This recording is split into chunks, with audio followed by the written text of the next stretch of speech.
എല്ലാവർക്കും കർത്താവായ യേശുവിൻ്റെ നാമത്തിൽ സ്നേഹവന്ദനം.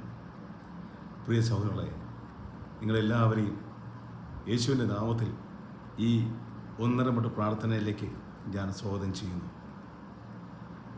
വിശുദ്ധ യോഹന്നാൻ എഴുതിയ സുവിശേഷം 18-ാം അധ്യായം 36-ാം വാക്യത്തിൽ ഇപ്രകാരം നാം വായിക്കുന്നു: എൻ്റെ രാജ്യം ഐഹികമല്ല. ഐഹികമായിരുന്നുവെങ്കിൽ എൻ്റെ സേവകർ എനിക്കായി പോരാടുകയും ഞാൻ യഹൂദന്മാരുടെ കയ്യിൽ ഏൽപ്പിക്കപ്പെടാതിരിക്കുകയും ചെയ്യുമായിരുന്നു. എന്നാൽ എൻ്റെ രാജ്യം ഐഹികമല്ല. പ്രിയ സഹോദരങ്ങളെ, നമ്മുടെ ജീവിതവും നമ്മുടെ ഈ മാസവും ഐഹികമല്ല.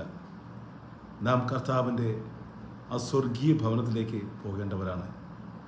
ആകയാൽ ഈ ഭൂമിയിൽ നമ്മെ വേദനിപ്പിക്കുകയും നമ്മെ ബുദ്ധിമുട്ടിക്കുകയും നമ്മെ പീഡിപ്പിക്കുകയും ചെയ്യുന്നവരെ കർത്താവിൻ്റെ കരങ്ങൾക്ക് ഏൽപ്പിച്ചുകൊണ്ട് നമുക്ക് അവരുടെ മാനസാന്തരത്തിനായി പ്രാർത്ഥിക്കാം.